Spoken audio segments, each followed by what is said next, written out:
And everyone should be able to see us now. Hello, everyone, and welcome to Live and Let's Dice in your lovely Sunday afternoon live stream. My name is Jules Gill, and I'm joined by the effervescent and always electrifying John from the Dark Room. How are you, my man? I am a sweltering mass of unpleasantly melting gonads. You're talking to a man who is 90% butter. I feel you and this oppressive heat that we've got going on right now. It is not nice. I love you, butter man. So help me God. And where does he put his cream? The butter. It's like a little children's bedtime story. Beware the butter man, for in he creeps. He puts his butter while you sleeps. Into your skin, yes, it seeps, and now you'll know that you are smooth.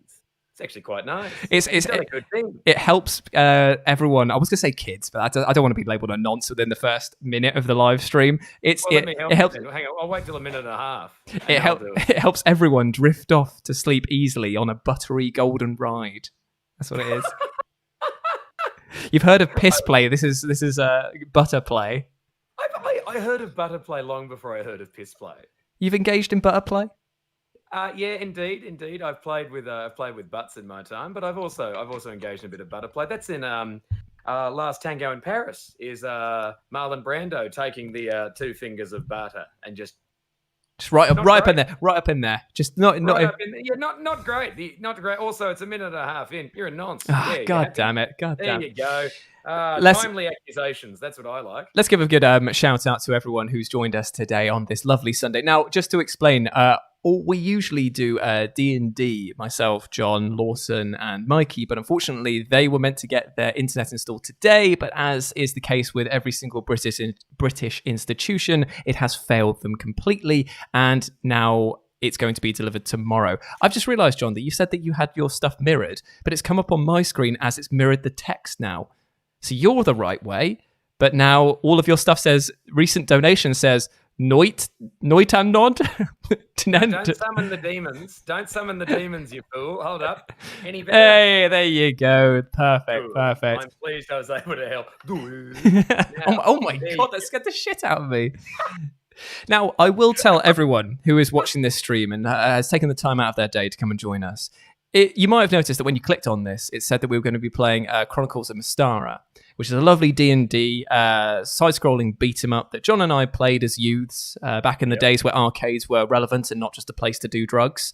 Well, now that they still actually were then, but you could also spend money elsewhere, like on really bad French fries and lots of video games.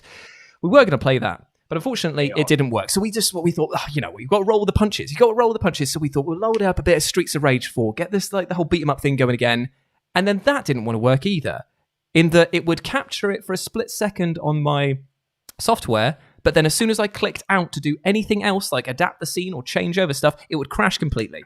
Fantastic. So we just decided... For a tremendously warm day, you'd think Steam would work, but no. Yeah. So what we decided instead was we just said, fuck this.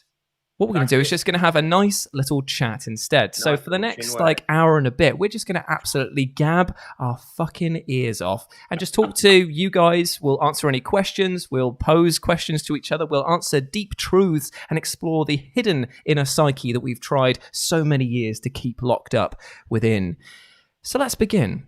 Yeah, why don't we just talk to each other, though? I have no interest whatsoever in this other thing that you've described. How dare you try to plumb my depths in any way? You've not brought enough personality butter to help you. The thing is, though, John, I wouldn't even have to push very hard, and you'd get all the secrets spill out of that golden cranium that you've got.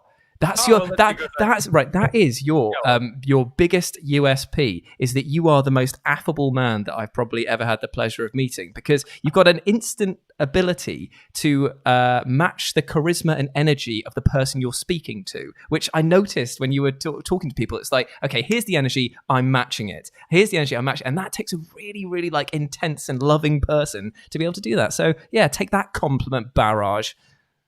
I'm gladly taking that compliment barrage. And look, I loved the day that I met you, and I raised my level of charisma and lowered my energy. And that's what I did. That's what I did to talk to you. Although since we are men, let me recalibrate that compliment so it's in an acceptable fashion. Okay. And then I lowered my energy and my charisma. You fuckwit. Oh, There he's we got go. me a body blow. Oh, because we're dudes. We're dudes. Yeah. Oh, that's really nice of you. That's really nice of you to say. By the way, yes, go on. I've just noticed that Osley has joined the chat. Now, Osley always has a brilliant ability of joining the chats whenever we talk about computer hardware problems. So if he'd actually been online maybe 10 minutes before this started, we probably would be playing a game right now. But alas, we're not. So Osley's just going to have to chill out now and listen to two men gab about absolute shite. My Twitch stream is full of really beautiful people who can help you with problems, right? Yeah.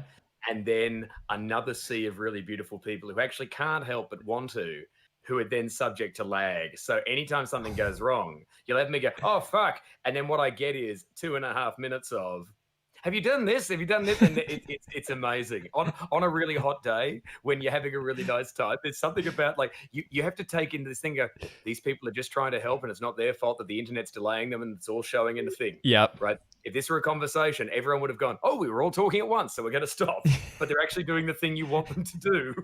My favorite bit is when you have people that are trying to give you advice, but they've forgotten that they are in a live chat forum, so therefore kind of need to consolidate all of their thoughts into one message. So if they're trying to type in sentence structure, it's like, my friend, like if it was you and I in a text group and it was just me and you in a text chain, I'd get this. You and I would be on the same level. But unfortunately, you telling me my dog, and then 12 minutes later, me catching, and that's why he's never allowed back at SeaWorld. I cannot piece the two things together, and therefore my brain goes to very strange places with that. What was it? What did a dog do?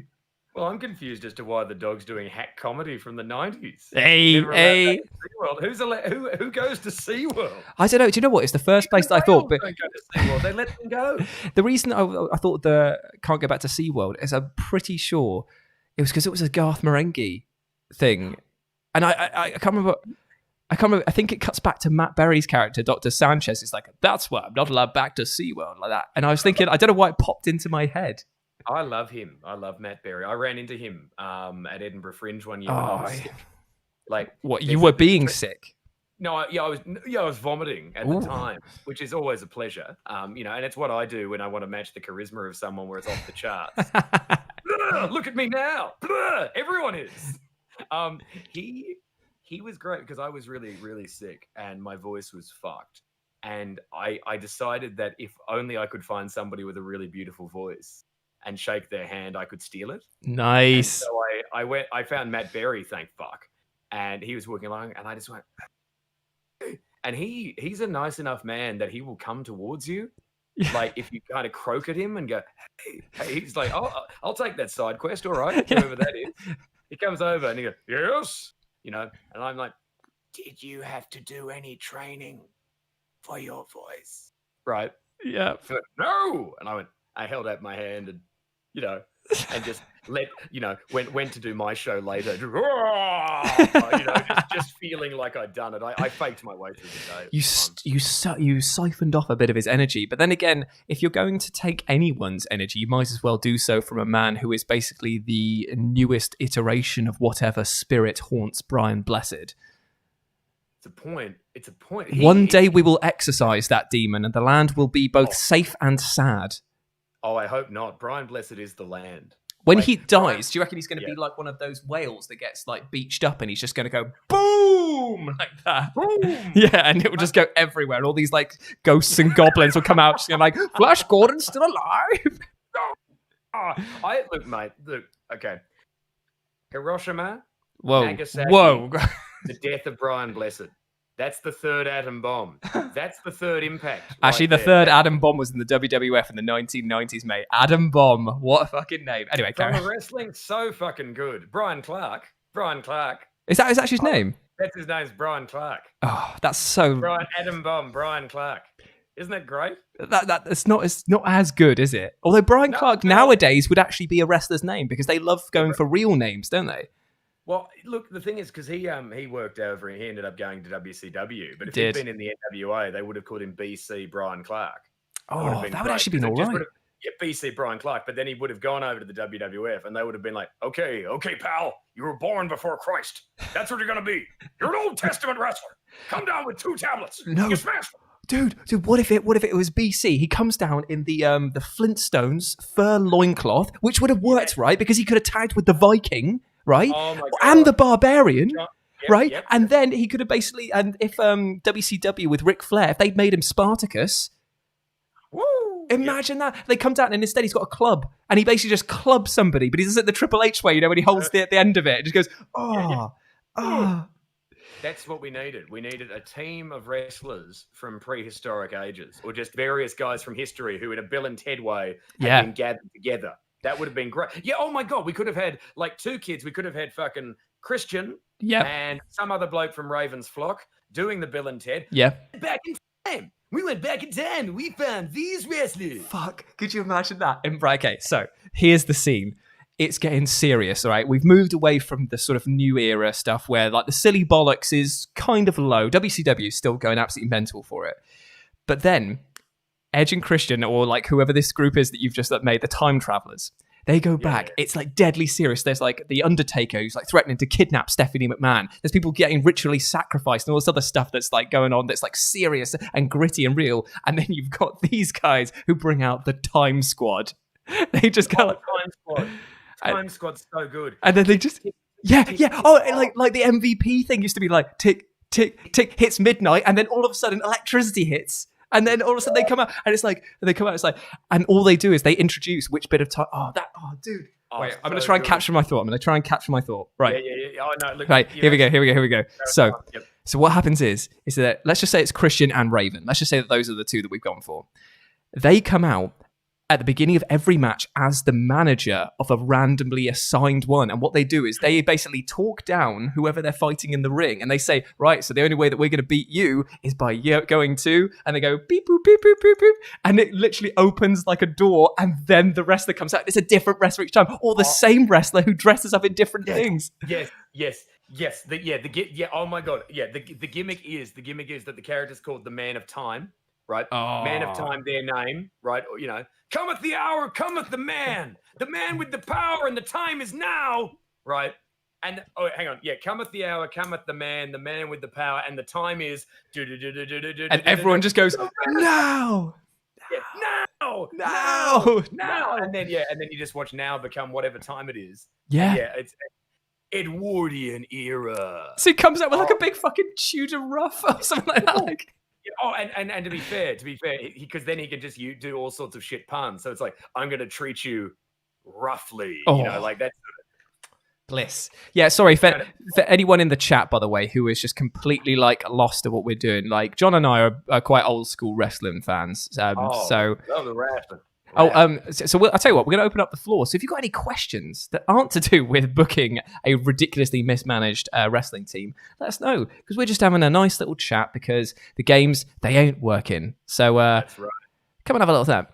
The Transient one has just donated $5 dues saying this needs to be a YouTube web series. Thanks, Transient. Thank you very much, mate. Transient one got stung by a bee, by the way. What did they? Yeah, so Trans got stung by a bee, and he went off to work, and we didn't know, because his last message was that he doesn't know if he's allergic, so he might die, and that was all we heard from him. So a lot of us were just like, "Are you dead?" And he kept us hanging. He kept us hanging for a bit. Well, this is just the payout from the will, mate. Yeah, I hate to tell you, he's dead. He's gone. He can make it rain. He's gone. Make it rain. So anyone else who's just joining us, we are going to be having a chat. So just like put down some topics that you'd like us to chat about. To be fair, we are more than capable of filling a multi-hour podcast just talking absolute shit. This has accidentally defaulted to being a podcast, and there's nothing wrong with that. Not at all. Nothing wrong with that. I mean, my God, that prick Joe Rogan's managed to make a career out of being confident yet ignorant. It's going fine. See, I don't watch/listen to a lot of Joe Rogan's stuff, and I've actually heard so many polarizing things about what he's like. I've heard that he's amazing in terms of his liberal approach to letting anyone come onto the show and share their views. But at the same time, I've heard that the people that he allows a platform probably shouldn't be allowed a platform in some cases. Yeah, look, let's put it this way. He's got selective open-mindedness. Right. It's like anybody interviewing anybody, right? The thing that you could hand to, say, Howard Stern, something respectful about Howard Stern, was it didn't matter who you were, he was a prick to you. Like, it didn't really matter. You know what I mean? Various other people might be open-minded, but then come forward with something, right? What this guy will do is kind of be like, occasionally, it's like, he just sits there just agreeing with someone for 9 hours. Right? Where you're like, okay. This isn't analysis, or you're just doing nothing, right? But isn't that quite dangerous? Like if you sat there and you were just like, and there was like a right wing nut job or whatever, like let's just say an extremist view of whatever, and you're just there going like, you're complicit. Well, that's exactly it. The weird thing is that's something Michael Caine said, because he went to dinner in South America with an old Nazi, right? Did he now? This bloke just happened to be there. It was a dinner party, you know, and this guy's sitting down the end of the table, you know, and he's got a lot of very funny jokes, and he was very, very well read, you know. And Michael Caine just went, well, this bloke, you just wrote it in his autobiography, he just goes, yeah, he was incredibly charming. You could see how they got in. You know, he was perfectly accepted. And then I realized, wait a minute, who am I talking to? Yeah, weird. Wait a minute. Yeah, and this is something, because like I watched Joe Rogan talk to Jake the Snake Roberts, right? Oh man, what a character! Well, he's just sucking up the man's asshole, right? And it's just like, okay, here you are sucking up the man's asshole, but at the same time, right, you're now going to start screaming relentlessly because you didn't like Laura Dern in Star Wars. What's wrong with you? Weird. What is this? You know what I mean? It's he gets incredibly upset about look, let's put it this way. He gets incredibly upset about a bunch of fucking man baby talking points, and it's not interesting to me. It's almost like he's a stand-up comic who got a job being the fucking commentator on the UFC. Almost like that. Almost. Well, you see, that would be the thing for me, where I would go, you're an insufferable nerd. I don't think I need to know what you fucking think. I've worked in stand-up comedy nearly 20 years. I fucking hate us, and I'm right. Why do you hate us? Why do you hate? Don't even try to get aboard my beautiful vessel. No. I'm not. No. I'm just saying, why do you hate stand-up comedians? Because I know what we are. What are you? Well, it's a combination of incredibly generous people, and there's 5 of them. I've met them. They're nice guys. And a sack of venomous, selfish, fucked up vipers. Who are a great pleasure to know for 20 minutes at a time through a microphone. Right. And the rest is a hard hang, mate. So that's the go. Fair enough. I mean, like, actually, this leads us quite nicely. I love stand-ups very fucking much, but I have the familiarity. You know what I mean? Yeah. It's just like, yeah, and familiarity breeds contempt. And stand-ups play a game in this country when you're in a car, right? And the first game is when you go on a long drive with somebody, nothing else to talk about. The first game everybody plays is called Who's a Cunt? And it's just us talking about people we don't like. I quite like that, actually. That would actually be quite a good way to kill some time and also like feel like you're exercising quite a few. It is fucking astonishing, except then you find out that it's like school because everyone hates the same 10 people. Fair enough. Yeah. I mean, how did you get started in stand-up comedy? Well, that's incredibly kind of you to ask. I will in a moment ask you a similar question about your career, just as I try to pigeonhole it. Because you have a versatile and great variety. I behaved in an odd fashion a lot to entertain my friends, and there was a very nice lady who used to watch me at the local anime club. Right? And she came up to me on my first day of uni. Right? Yes. And she just went, your name is John. You are very loud. She just told me she used to hang out, you know, see me a bit. And then she thought I should do stand-up, and I wanted to impress her, so I did. And I'll tell you, that did not work. If anything, the first 5 years of my stand-up career really put a nail in that relationship. So, what was it because of the fact that you would take personal stuff on stage and just rip the shit out of it? Because I've seen so many comedians do that, and I just think, imagine being like a partner to a stand-up comedian whose entire routine revolves around them ragging on you. Like, if you were sat there in the like in the stalls, and all you were hearing was like, "Oh, today my wife did a stupid thing. Today my husband did a stupid thing." I'd just sit there and be like, "We know the first fucking thing I'm going to do is there's going to be divorce papers on the doorstep when you go home." Well, some of them do end up in divorce. Woody Allen's first wife sued him, and he had to stop suddenly doing routines about it because he used to do a routine called the Dread Mrs. Allen. So that went on.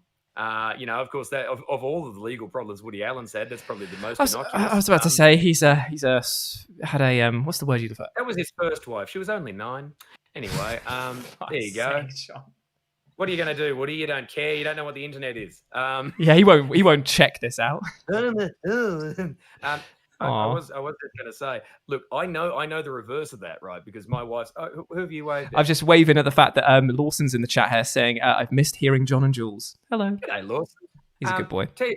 Yeah, he is. Tell you what, I've been on the receiving end of this because my and that sort of relates to what she said. Actually, my wife's a cabaret singer, right? Cool. And she does a whole bunch of autobiographical shows, and she was doing a show that featured discovery of her sexual awakening. And she goes, and I went back home and strapped up my dildo and fucked my husband in the ass, right? And she did that in our hometown. I was there, right? And I felt heads turn. I was filming at the back of the room. And I was just like, yeah. And I'm just like, what? Like, yeah, look at me. What do you reckon? Of course. What? All my hemorrhoids have been pleasure induced. What do you want? Right? Just kind of, shrugging. And her dad fucking loved that. Her dad just, oh, John, I understand.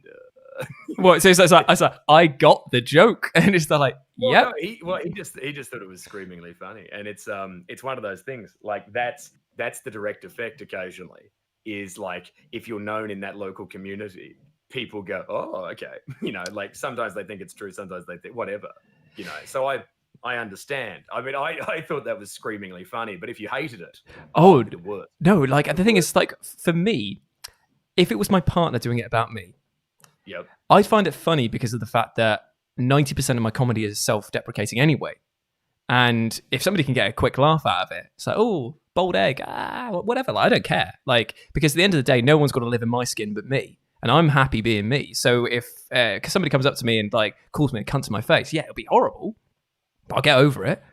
And if somebody's using that and I can see that it makes other people happy and I can see that it manages to elevate their stock, then great. I just feel that people who rely on it too much, if it's just about like, I'm going to pick at that person, that's not that. Where do you grow from that? Also, I just realized, got another donation from Gimli, just saying, let's start small. Money's a bit tight at the moment. Crying, laughing face. Great stream, guys. Just love hearing you. We love hearing from you, my friend. Thank you so much for your donation and your time. How long is that man Lemmy? That was a great impression of fucking Lemmy. I want to be him, dude. I'm not even going to lie. I want to be him. Like, Do you? Yeah, dude. Lemmy's like my... Lemmy, I got onto the Lemmy train late. Like, my friends introduced me to it when I went over and stayed at his house. We played... do you know the board game Blood Bowl? I'm familiar with Blood Bowl, and I just want for clarification. So my friends introduced me to him when we went to stay at his house. So you were at Lemmy's house. You didn't know. No. You went to Lemmy's house, you played Blood Bowl. No, fucking drop a name, mate. I wish it was that. No. It was nothing like that. Now, what happened was that I went over to his house. We played a game of Blood Bowl, and the next thing I know is that he goes, right, I'm going off to sleep. And now all of his house was completely full of people who were sleeping. And I was just like, there's nowhere for me to sleep. And he goes, right, come and stay in my bed with me then. I was like, sick, cool. Go upstairs, get ready for bed. And I'm just there like lying down. It's like 3 a.m. and he just goes like, lights up a fat spliff and then just goes like, so what do you want to do then? I was like, what? I don't know, sleep is probably the thing I want to do. And he's like, oh no, Matt, I can't really sleep straight away, so I'm just going to smoke a few and then I'll just drift off. And I was like, oh, okay, cool. He's like, do you mind if I put Lemmy on? I was like, who's Lemmy? So then he was like, oh, so he puts it on. And I just remember being so transfixed and watching it that the next day, it was just like, you know, when you've played Guitar Hero too long and and your world goes like that? It was like that. But all I could see was potential Lemmy jokes. And I was just like, I was going around quoting them in the house and everyone's like, yeah, that's Lemmy. And I was like, yeah, I get the joke, Jules. And I'm just like, but she's turned the winds against us. And they're like, yeah, that was like 4 years ago that was relevant. I'm like, yeah, I know, but now to me, this is everything. Oh, I love that, man. I do shit like that all the time. Like, if I know I've played a video game too long, when I start doing the game, like the mechanics. Oh, of it, yeah. Like whenever I'd play Hitman, right, that genuinely ended up being a bit of a problem. Yeah. Not because people went missing in the local neighborhood. A series of suspiciously interesting accidents that couldn't possibly be pinned on me. And then I checked the paper the next day, and if they didn't have an exact composite of me onto the front, I knew I did well. What I'll do is if I've been playing Hitman, my posture becomes better. What? And when I go walking, like I'll go walk into crowds and I'll just be like, if I move slowly, no one will know I am here. And it's just a thing, just that kind of like I'm sneaking. Amazing. It's pretty grim. It's pretty grim in its own way. But I'm glad you do that with comedians, because I got friends who do that. And I've definitely done it too. I was for about 3 years. I was pretty much another comedian. It was awful. It's pretty bad. Do you when you start out in doing stand up, do you make a lot of friends quite quickly because of the fact that you start rolling in the same circles, and then just sort of like it goes, okay, this guy, he's going to get you a gig over here, like come with me to this open mic night or whatever, and blah blah blah blah blah blah blah. Or is it a case of like, new guy, is it? Eat my dick. It's both. It's both. It also depends on if you go and try to be sociable, which I did not do for 5 years. I used to show up. I would show up with the girl I was trying to impress. Nice. Who was great. She was about 5'11", and everyone knew where she was. The most distinctive, striking-looking person. And then I would go do my set, and we would go get in the car afterwards, and we would just sit in the car after I've done my 5-minute set at the end of the night and died on my hole. And bearing in mind, I say 5 years of this. 3 months. This is the first 3 months, right? Off we went driving, right? And we just used to take the piss out of all of the other acts like they were shit. And I was like, I didn't learn anything. It's entirely my fault. What you've described is exactly what's meant to fucking happen. So well done. Well, sorry. I did an open mic night once. I've never done stand-up. I am too scared of it. I know I preach this whole sort of like, don't be scared of like failure and try. But there's a part of me that I hate public speaking so much that the thought of it is genuinely like bowel loosening. Noish. Yes, the chats work. Sorry, I just turned on the alerts. And fuck me, DJ Pro Jokes with the $50 donation saying to Gimli, noish. Yes, I've just turned on the alert box. So thank you very much for testing that out with supreme style, DJ. Thank you so much. Thank you, DJ Pro Jokes. I've also turned on the chat box as well, so people should be able to see themselves and can have a chat. It's a bit minimalistic on this side, but at least people can see stuff now. That's beautiful. I was going to say, right? Sure. Well, okay. If you don't think that you do public speaking, what is it you do, Jules? Well, right now I class this as just having a nice chat with a friend. So that is what we're doing. But I mean, you're a broadcaster, mate. Yeah, but it's recorded. It's edited, isn't it? Like people don't see my fuck ups. Like but this isn't. Yeah, but I don't feel on edge. But if you were to say to me like, here's the right, if somebody just goes right, hold the microphone. And now, instead of just there being the digital people in this audience, now it is the case of they are sat there right in front of you. My arse would drop out of my stomach before I could even get the first sentence out. Why is it there? Do you know what? It's because of the fact that I did a live show in New York with the What Culture wrestling group. And my biggest fear is fucking up the first line, because I just want things to go well. It's like when I'm recording stuff like the Choose Your Own Adventures and these things, the stuff that's the camera for What Culture, I will restart it as many times as it needs to be until I get the first paragraph out perfectly.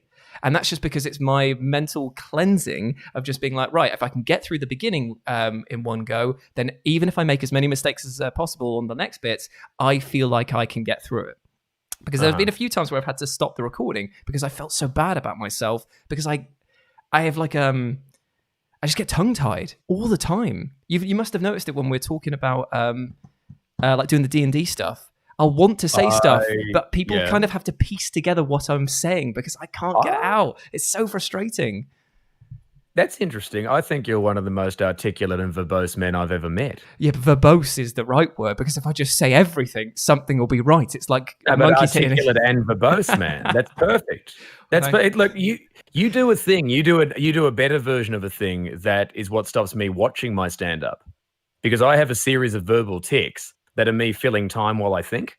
And I talk so quickly when I'm doing stand-up, right? It's just a torrent of words, some of which are funny, and the rest is just still keeping you watching until I come up with something else to do. But how amazing right? is that you've managed to tap into that ability within yourself to go, right, I need a rest, but my body's going on autopilot to get me through these sections that require me to plan ahead. It's not that amazing. It's exactly what you're doing. You know, it's perfectly fine. It's the difference is I feel comfortable with a live audience because I've had 17 years of experiencing it. So I know what it is to be like, this is fine. And I also know exactly how bad it can be. I've been to the fucking bottom of the well. The glass has been thrown. It hit me in the face. Shit, really? We've done all of that, right? Oh, yeah. It was fine. I'll tell you that story happily if you want. But like, I know what that is. It's just familiarity. You have all of the things that you could 100% do my job. You could go do public speaking. You could do anything. Of course you could. God, this is like the most motivational I've. This is brilliant, and a lovely burp to capitalize on that. Thank you, Johnny, for subscribing. I love that. A huge burp just as the moment was getting too tender. That's as it should be. Absolutely as it should be. Speaking of which, because I noticed that our good friend Murderoon Miniatures asked you to show off Lawson, beautiful Lawson, asked you to show off the miniature you're most proud of, I believe. I actually have it here on my desk because I keep it. Well, that's lucky because I've got a miniature I'm quite proud of. Tell you what, go get yours, and we'll do Why a show and show tell. our toys to each other. Yeah, Let's show our toys to each other like men. All right. Like men. Like men. He's gone. I do, actually. Oh, God, he's back. Jesus Christ. I looked away for 1 second. I was like, he's gone. Oh, he's back. I thought that your chair says Rob Chairs. What does it say? Noble Chairs. Noble Chairs, yeah. For the way that the shadow was on it, it looked like it says Rob Le Chair. I was like, ooh, nice, very fancy. Yeah, Robotron's Le Chair. Yeah. John the Chair. Absolutely. Oh, it's my own range. 100%. Good old Noble Chairs. They're fucking nice people. Go on then. Good. All right, so. Well, this got sent to me yesterday. Oh my God, it's you. It's the Dark Room. Isn't that cool? That is amazing. It's got a ukulele on its back. Isn't that nice? That's so cool. Isn't that fucking great? That's right. If we ever come to do like a live thing where we play D&D together when the office and everything like that is all sorted out and the lockdown is over, bring that with you and that could be your model. Oh fuck yeah, absolutely he's coming. Absolutely he's coming. What's your one, my love? What's your one? My one here, right, is it's important to me because of the fact that it sat in a box for so long. It is a Gazcool from it's Warhammer 40k. Wow. Now, this is the thing. I painted this myself, but he's not like the best painted. But the thing is that he was the first character model that I spent time over because I cared about what I wanted him to look like. And then I used him once in a list, lost, and then they told me that a new model of his was coming out. So I was like, cool, that was time well invested right there. But it was time well invested. Oh, I love painting though. Well, there you go. Like there's no time wasted if I'm painting because I always feel like I'm accomplishing something. And even if I'm not getting better each time, I just love the thing of going, I did that. That looks cool. Or even if sometimes like Lawson is phenomenal at painting, and he's like, it blows my mind. We got him a massive figurine for his 30th birthday. And for some reason, the names completely escaped me. So Lawson, please tell me what it is because it's sick. It's a dude on a massive four-headed dragon, and he painted it all so well that it's like the orange and yellows blended from the scales together so nicely that I was just like, it blew my fucking mind. Yeah. And I love that I can say that I surround myself with incredibly talented friends. Like there's nothing better than looking around and seeing people succeed in different ways. It makes me happy to be a part of their life, even if I'm on the fringe, if I'm invested in them, because I'm like, they are doing their own thing and making a stamp in a world that can be so cruel and unfriendly sometimes that it is amazing to see them succeed in spite of that. Just love it. Yes. Yeah, I want to be a total bastard here and go, and that's why you'll never be a stand-up. It's but that's not true. That's not true. I was gonna say there was a thing there in the middle there. Archaon. That's it. I find interesting because are you someone who can do something and you'll enjoy becoming engrossed in the minutiae of it, the minutiae of it, like you're happy with the activity, right? It's not about the end for you. Is that definitely okay? It has taken me years to be that guy. I have never been able to just be I've become in the moment guy, but work taught me how to do that. Like doing improv stand-up, right, will teach you very swiftly how to be in the moment because you can't be anywhere else. Yeah. Because the second your mind goes somewhere that isn't that room, right, and isn't concentrated on let's do a show, you will be gone. Does it happen? So how do you deal with it if that does happen? You've still got to act. You could just do that, but yeah, like you don't. I know that if I autopilot, it won't work, right? But it's just one of the things that everything I've ever done, I always did for the ending, right? I always did it so it had been done. Like when I first played Sonic the Hedgehog, right? Mm-hmm. I was like, what's the goal? I asked a nice, I can't remember who said it. It was a friend's daughter, I think. Like, what's the goal of the game? And she went, to see the ending. And so I thought that's why we played video games. Because it was to see the ending, was to get there. Yeah. But in actuality, it's not. It's about enjoying the experience wherever you can. Well, it's just this. It's pretty much me going, why did we bother dressing up nicely, going to the dance, drinking the drinks, having a nice time with each other, coming back home, removing our clothes, doing the foreplay, having the fuck, when all I wanted was just, Yeah. Strictly orgasm only is how I thought it was meant, I feel like ridiculous. That would definitely be a good title for your autobiography. Orgasms only. Yep. Oh, just had a donation from Christopher Jazzcat. He says, ever get the urge to clothesline people from watching too much wrestling? Okada or Omega? Zack Sabre Jr. or Ospreay? Cena or Roman? Hogan or Flair? That's so many questions. So let's try. Let's go for... Okay, so do you want to clothesline people in a day-to-day? Happens all the time. I used to be unable to... Well, I was able to contain myself, but every time a cyclist went past me when I was on the pavement, I was always ready with a lariat. Fair one. Less so nowadays that I want to clothesline people, mainly because the lockdown has meant that I've lost any heft that I've built up through going to the gym. Nice, by the way. So now I feel like even if I did want to start somebody, I'd be popped like a spot. So no. Okada or Omega. Now, Kenny Omega is one of the world's best wrestlers, hands down. He's charismatic. He's got hair like noodles, and I want to eat them all day. But Okada, he struggled so much to get where he is today within New Japan and beyond, that I think that his legacy will probably be remembered more so than Kenny's. But that's not the question you asked. That it's going to be Kenny Omega. But it is for you. Yeah. That works. I think Kenny Omega, just because he's a one-man spot fest and he can go. Oh, yeah. Absolutely, he can go. Also, what is he now? 38? Yeah, I know. And he's still running on like he's 20. Like, I do not get how he does it. Like, seeing those... human growth hormone. Seeing... actually, that might actually have something to do with it. Let's be fair, What about you? Look, between Okada and Omega, I don't have too much of an opinion. Since Omega, like I'm familiar with Okada. That's the Rainmaker, isn't it?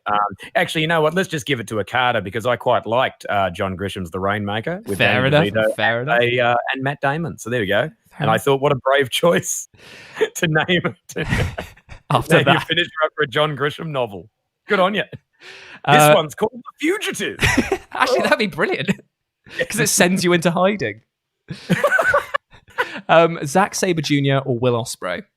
Now, I've had Vader. It's Vader time, brother. Yeah. I probably will go Ospreay just because of the fact that he's actually a nice chap. The only experience that I have of him is that was at a What Culture Pro Wrestling event, and he showed up and he brought everyone a big bag of sausage rolls. That's all I've got to say about him. Now he's over in the locker room, brother. That's protocol. You got to give everyone a weak handshake and give everyone a big bag of sausage rolls. I know, right? Jim Duggan needs you to look him in the eye, whichever eye that you can find. Yeah. Same with Shawn Michaels, isn't it? Oh yes. Same with Perry Saturn. Although to be fair, one of his was shot out, but that's okay. Cena or Roman Reigns? I like that you went quiet there. Don't you? When I don't remember he got shot in the eye. Addicted to meth for years. You don't remember this? No. He's addicted to meth. He got shot 3 times saving a woman from muggers. Jesus. He's a hero. He's a legitimate hero. He's also now, unfortunately, got dementia. Oh shit! Was that? Is that to do with in-ring stuff? Yeah, probably. Yeah. Fuck.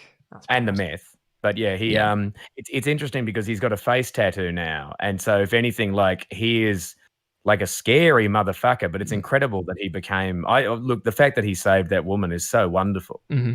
You know, when you think, because I mean, wrestlers, to be fair, not exactly synonymous with virtue. Most of them. The second that I've got a combination of chemical dependencies, sustained head injuries, and I work in a profession that's performatively violent, but also has, depending on where you are, a culture of actual violence and bullying, and I have no emotional preparation with which to deal with this.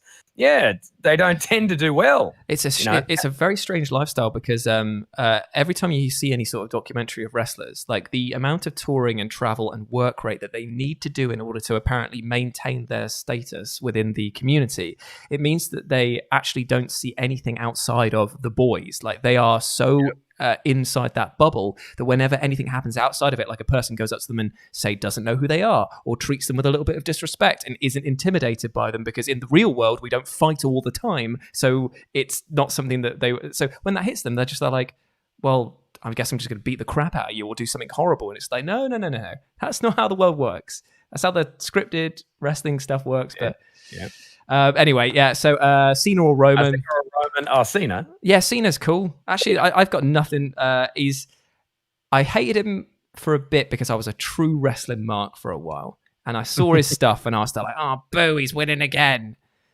But then I realized that he's the absolute supreme king of banter. He went away, apparently, and said, "Oh, I'm going to Japan to learn some new moves." And everyone was like, "New moves? Cena, what are you on about?" And he came back with the Thunder Punch or whatever it is called, which is the stupidest thing ever. But he did it to pop the boys. And I was like, that's brilliant. Yeah, I always have respect for that. And finally, Hogan or Flair. It's got to be Flair because Hogan... outside of the nastiness that he's portrayed himself with, I know that the wrestling industry wouldn't be the same without him. He was just a perennial cunt. He would change matches on the fly in the ring as they were going on. He would always put himself over. And if you want to watch a really good pseudo comedy document, actually not even pseudo, it's a comedy pseudo document. What's the word I'm looking for? Which part of it's not real? OSW. Have you heard of them?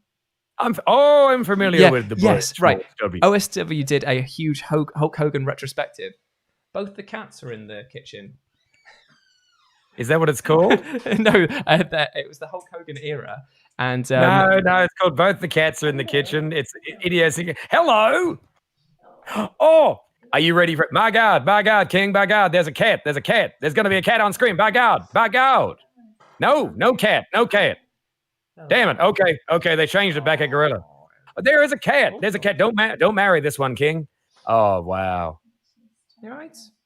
This is Beeve. Hello. Beeve? Yeah, short for Beaver.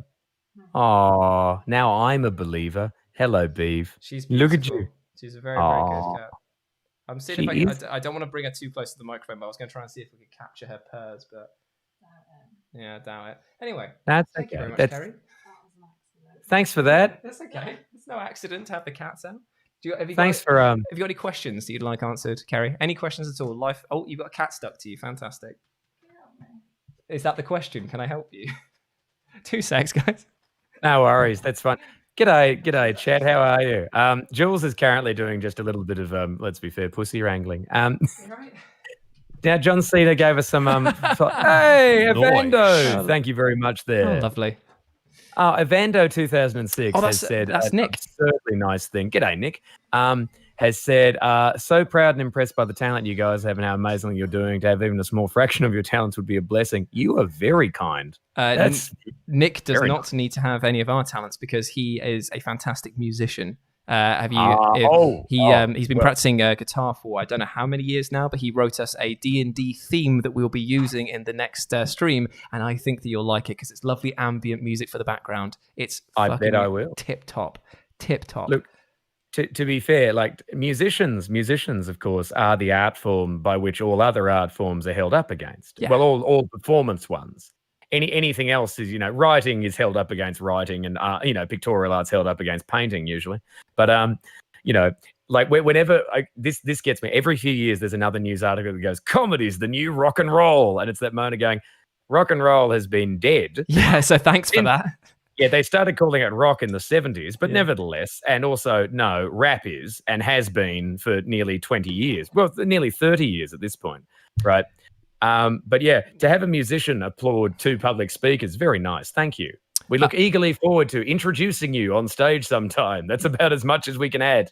To be honest, like, even if you look through the people that have joined us here today for the stream, there's so many talented people like here. Like, Jenko obviously has provided us with the artwork for the D&D streams as well. And I got a sneak peek at a new thumbnail that he's working on for us as well. And it is fucking sick. It looks like the energy from Avatar: The Last Airbender. It's infused with that vibe. It's fucking awesome. So look forward to that as well.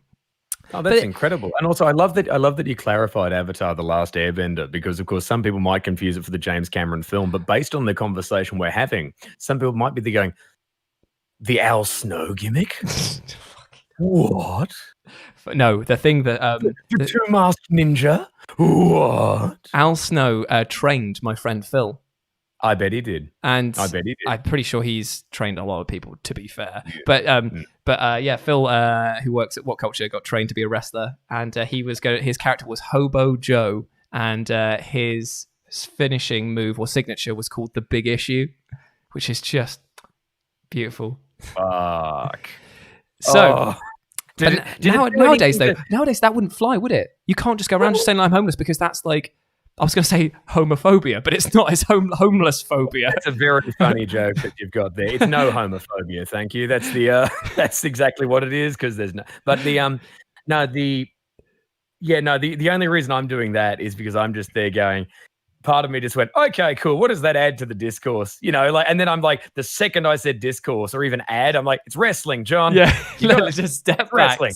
It's that moment of just leave it, kids. Yeah, it's wrestling. It's an appalling fucking it is an intolerant, incontinent, intravenously injected mass, and it is. It's why like. On my stream, whenever we get to talk about the wrestling, I'll turn around and be like, righto, so, did anyone see the WWE pay-per-view? It's like, yeah, cool. And everyone's remembered to cancel their free trial before it ends. Because they're taking blood money from the Saudis, so you got to, just saying. The WWE is something that, see, this is the thing, I'm glad that I'm going to face you in the remains of a journalist in a briefcase match.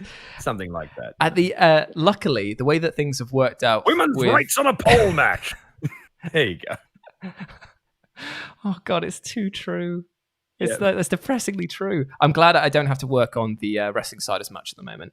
I'm not saying that the gaming industry is all loves and hugs, but it's not at all. No, there's a lot of problems within the gaming industry, but I feel like there's a lot more positivity within the community at the moment. I'm not generalizing here. I'm only speaking from my personal experience. Wrestling fans can be some of the most entitled people that I've met, and I really hate using the word entitled because I feel like it's been overplayed by the media as to what that actually means. But I feel that anyone who can fantasy book and say that they could do anything better than anyone else in that area, it does breed a level of contempt for everyone else that I don't like. Whereas with gaming, you go, I like this franchise, you don't like this franchise. Yes, we might have a bit of a disagreement about it, but it ain't going to be like I'm going to harass you while you're at a pub trying to have a pint as you tell me how you book the fucking MWO.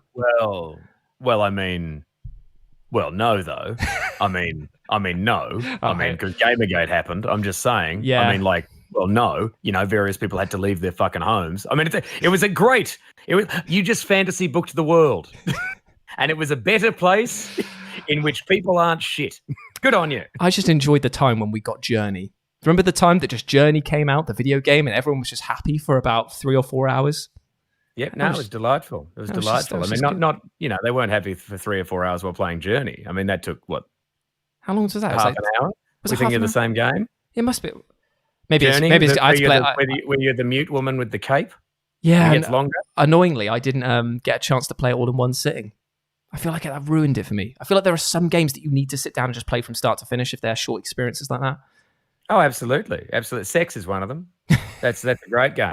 Immersive VR experience, very good. Excuse me, love. I'm just gonna pop out for a few pints. Keep yourself warm. I'll be back in a bit.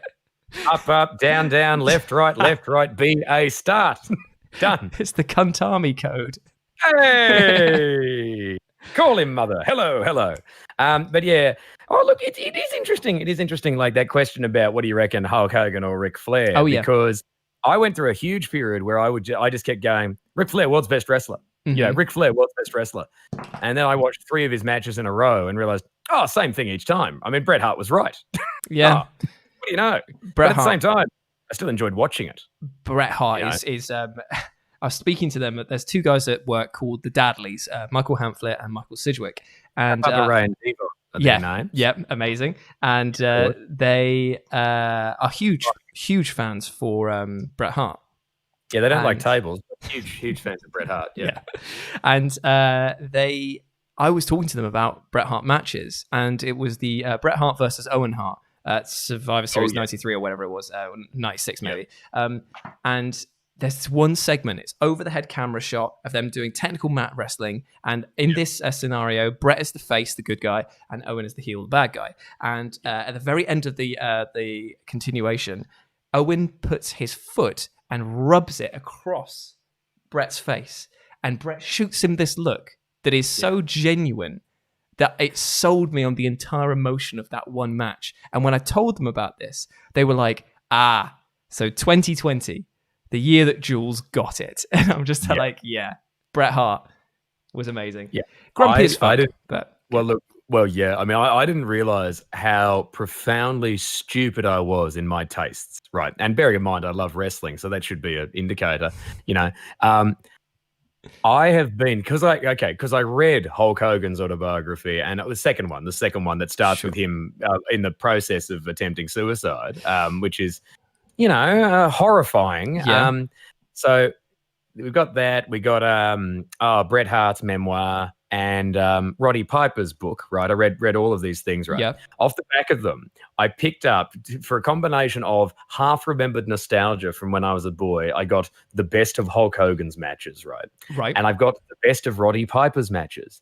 I tried to watch the Roddy Piper the other day, right? Yeah. Now, bearing in mind, the Hogan one's a total fucking write-off immediately because he can't wrestle. No. You know, he was always shithouse, right? It's the same match each time. Fine. The Piper one, Roddy Piper, if you read his book, you will come out of that convinced he is the greatest wrestler to have ever done anything. Did he just hype himself to the moon? Yep. Oh, he's shithouse. he was so good at like convincing you. Like the like the time he starts the riot in Mexico. Do you know about this? Right? Because this is a hate crime. Like this is in 2020. Actually, I don't know. You could whether or not someone would still find humor in this, I don't know. Okay, but he gets on the local news and he goes, "All right, I'm Roddy Piper, and I'm gonna be at this stadium, and out of respect, I'm gonna play the Mexican national anthem on my bagpipes, right?" And you know, and he says this on a couple of local news broadcasts. The place is full. He goes out at the start of the show to go, "Right, here we go. I'll play for you people now the Mexican national anthem," and he plays La Cucaracha. And a riot starts. Oh, because that's the thing. Like a proper kill him. And every part of that is like, yeah, that's every part of me goes, that's very good. Like, and also, no. Heel heat like that is exceptional. Like, that's what, if you're a bad guy in the wrestling industry, you crave that. Not to the point where you've got in physical danger, But at the same time, there probably was an element of them where they walked back to the car and was just kind of like, with the riot happening behind him, being like, okay, that worked. That really worked. People will come to see me lose now because they want me to be in pain. Yeah, but I mean, the trouble with that is, right, okay. It shouldn't come at the expense of... Yeah, well, it's racist. I mean, the part where I'm coming out at that is going, all right, well, we're talking about 1980. Sensitivities are different entirely across the board, right? I could see people seeing that with a little bit of a nod and a wink and going, all right, that's something, right? And now I'm there kind of like, it's not a thing, you know? It's that. No. But like he tells you these great stories. There's that, there's this. And then you watch his match and it's a guy, every Roddy Piper punch. Yeah. Like that's all it is. The jelly wobble. Yeah. Oh my God. Yeah. He can't do anything. It for me. I'm there. Like the giveaway, John, was that his finish is a sleeper.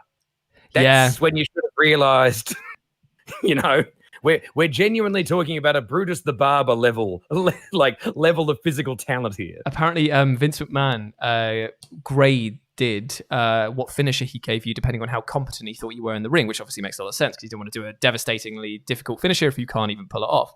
He would give people a lot of like running power slams if he thought that you were okay. He'd give the sleeper hold to people who he wasn't too sure of, or that they got it over because that was just their natural like gimmicky thing. But apparently, if you were shit and you could not do anything, he'd give you a claw hold. And fuck me, the great Khali with his big chop on the head and his claw grabbing your shoulders, giving you a little bit of a massage. Ugh. Oh yeah, a face grab. I can't remember who it was. Somebody had a face grab. Who was it?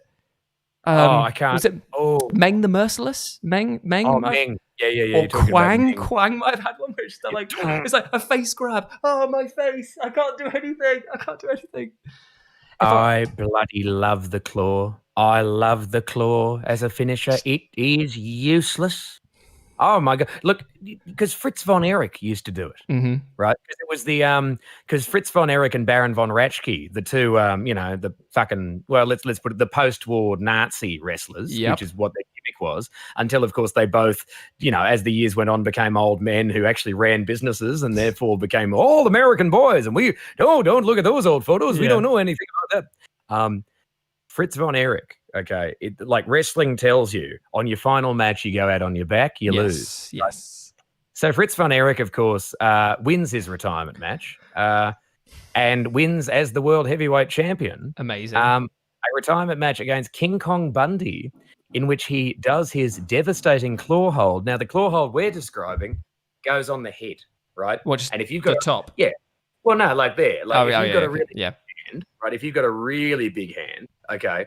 That looks quite interesting. And you put that on there so it looks like you're doing something and you kind of fuck with somebody's head. Yeah, right? yeah. Now, King Kong Bundy, of course, was mostly stomach, the man. Like mostly stomach. So, of course, obviously your devastating finishing move would be you gently resting your hand on top of his tummy, holding your wrist, and then the referee going, he's given up, you're the world champ. So stupid. And people thought it was real for so long. If anyone wants to look up Fritz von Erich, you will find that is by far the least devastating of the activities he had in his personal life. What an absolute sack of shit. Oh, no. Well, let's put it this way. You don't, I don't know, maybe don't pressure all of your sons to go into wrestling when they all clearly have a great slew of mental health problems exacerbated by you. Because the Von Erichs were like one of the least lucky family because there was like how many suicides and deaths? I think they all died, didn't they? Within except one. I know two. Yeah, look, I hate to say this like a fucking scorecard, but it's 2 suicides, 1 two suicides, 1 suspected. And then 1 son still alive. Absolutely rough, man. So rough. Young Cody just said stink face for the win, and that's true. But that's not a finisher. That's a fucking signature move. Yeah, there's a big difference, isn't it? You rub your ass on their face, and then you drop your ass on their sternum. That's logic. Your face smells shit. You're alive. You're worried. Now I pull you out a bit further. Now I kill you. Yeah, perfect. Because it's like he always slaps his ass and then just go bang down. It actually genuinely looked like pretty rough. I tell you what, though, I absolutely... Nice. Oh, we just had a donation from the transient one. Hey, so he's still alive. The bee couldn't kill him, and he's back again. I can flex a total once a week. Want to shout out Shadow's Reign for sketching a picture of me standing over a dead wasp with a giant EpiPen. Also, I want to ask about a horror game that didn't get much hype. Ever play The Suffering on the PlayStation 2? Yes! Yes, my man. Beautiful person. What? I'm glad that bee didn't kill you. I don't know why you're going to inject the wasp with the EpiPen. Oh, because the wasp has to feel the sting. Oh, actually, I can tell you some wasp stuff that I just learnt this morning, if you'd like. What have you learned about white Anglo-Saxon Protestants? Nice. Thank you. I will talk about The Suffering first, and then we're going to talk about wasps. It's the same thing, mate. Yes. So The Suffering was so bloody good because I didn't expect it to be. I thought it was going to be absolute dog cock because when you look at the back of it, it's like janky. Obviously, Silent Hill 2 had screamed onto consoles and set the bar for what psychological horror was. So whenever I saw a game that had psychological and horror within the same sentence, I would laugh myself to sleep quite comfortably. But this game was brutally good. You wake up as Talk, I think the name of the character is, and I know, right? Very early 2000s, bro.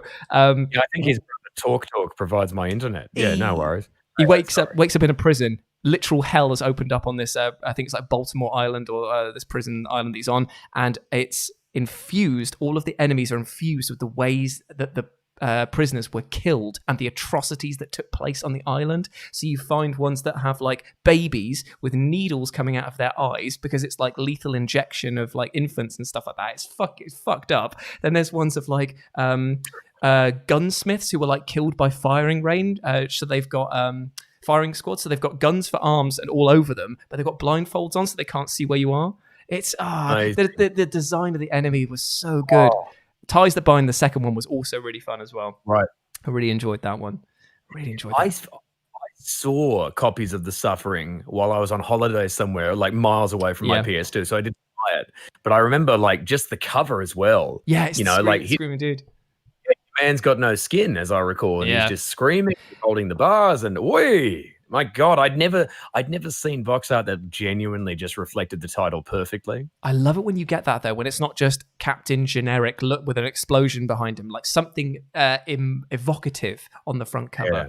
Oh, I will actually be interested in playing that game again if anyone would like to see me stream that, because that is one of those childhood games where I would love to go and revisit it. But now, let's talk about wasps. Certainly, tell us of wasps. So I learned from the podcast Stuff You Should Know, which is absolutely brilliant, by the way. The guys that do that, one of them also does a secondary podcast about how the world is going to end in different ways, and they're really well researched and really well done. Good. Wasps were not one of them. Sorry, that's what I want to hear. It's like, and these men who talk about Armageddon, they've done their research. So plausible. Yeah. Oh, great.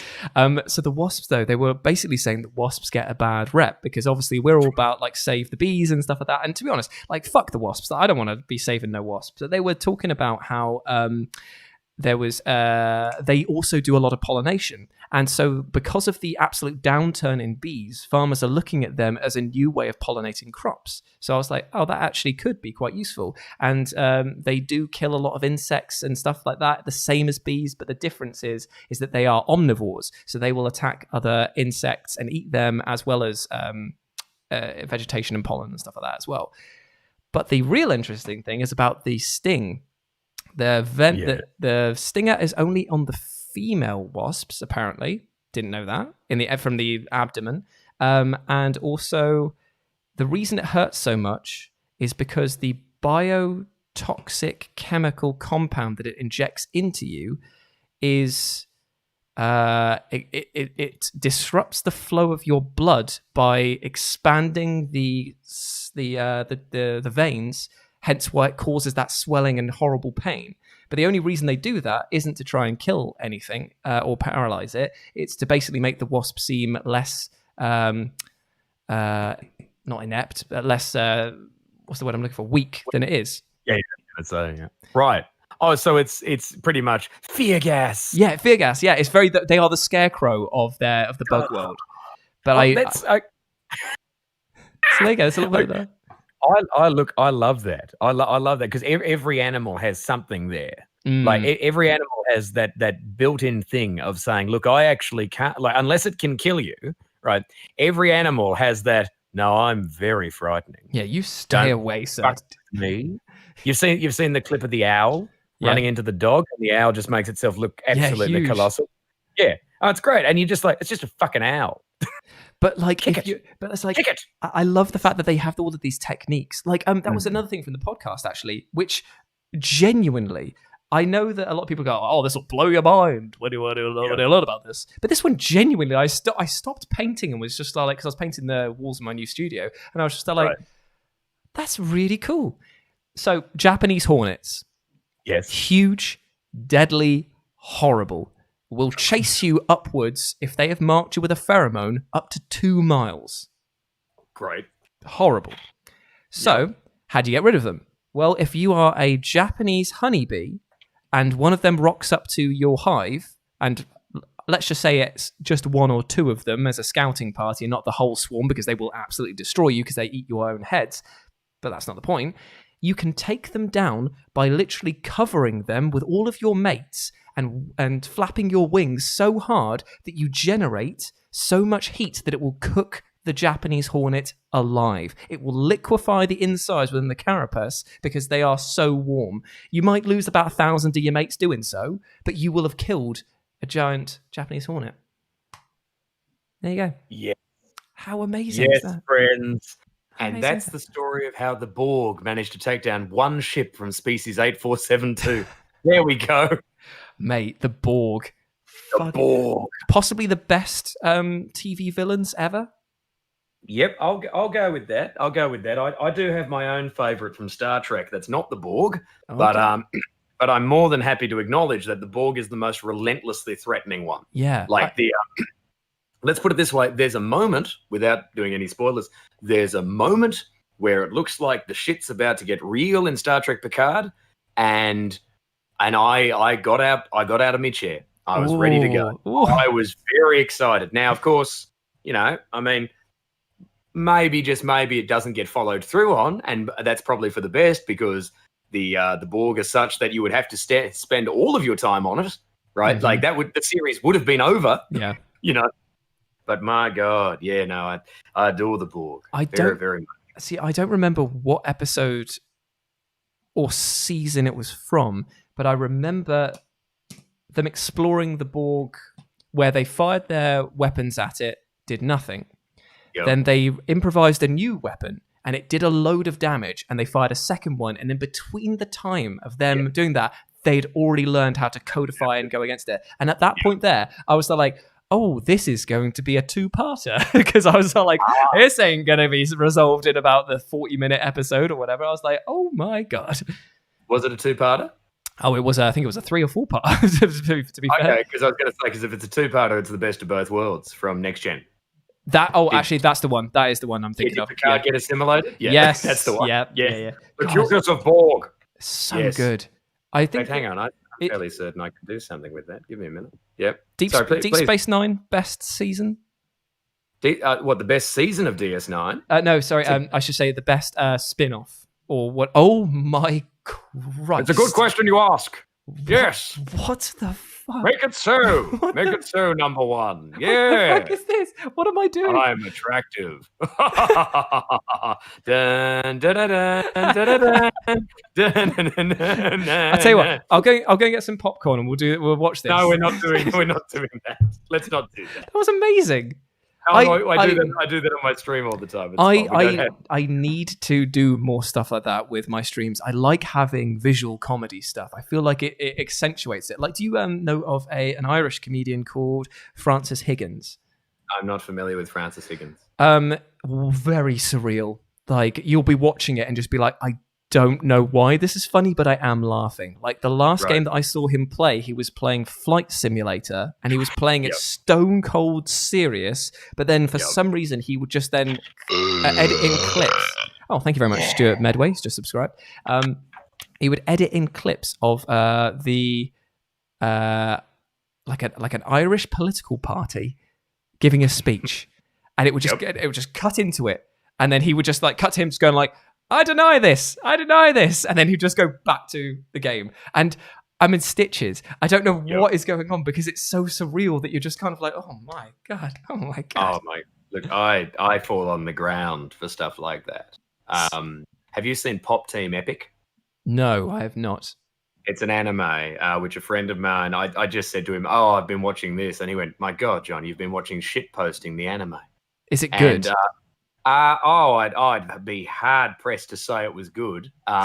What I would say is it's screamingly funny. And if you are just, let's put it this way. If the mood is mellow and the mind is open and you don't go into it with any expectations, you will have a wonderful time. If you go in there going, I heard this was good, you will come out of there going, well, that was noisy. What an unfortunate waste of time. I'll give that a try. Yeah. Oh, look, the fact that in episode 1 there's just a recurring sketch, which is just a schoolgirl who's I think it's the little one. Yeah, just punching this other big schoolgirl in the face and going, is this hurting you? And the girl says, no. And it never ends. It just occasionally just comes back. Amazing. Oh, it's like the Fast Show, which I love. But I liked, there was, what was it Big Train? Yeah, Big Train. And obviously Garth Marenghi's Dark Place uses quite a lot of surreal comedy cutaway stuff, but at least I guess it's more structured. Yeah, I mean, Garth Marenghi's a spoof sitcom. Monkey Dust. Monkey Dust. Monkey Dust is... right. Is it still funny today, though? Because I bet you it was, because it was so of the time that I bet you as soon as it had, like, a year later, it would just like, it's like dead meme territory. I got no idea, man. I don't know. But then at the same time, I'm that person who, will genuinely be like, okay, this comedy's from the 60s. And as long as we know that, we're going to be okay. Mate, watching you watch those education... what was it? What were you watching? You were watching... the educational movies from the 60s. Oh, my God. Oh, Jesus. You added nothing to that conversation. They are emotionally upsetting. They're great.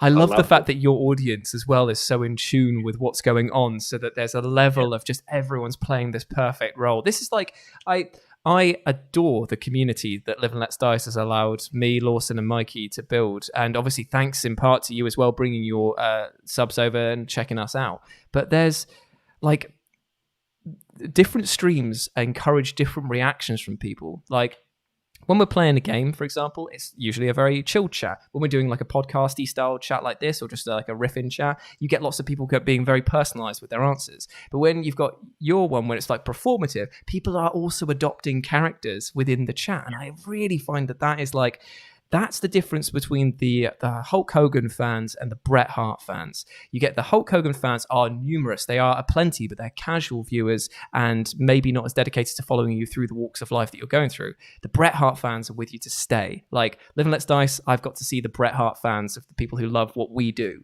You've got that in your sense. And I'm like, I love seeing these pockets of communities all coming up and then getting the chance to intersect via Venn diagrams of life. It's a bloody miracle when you see that happen. The internet is good sometimes.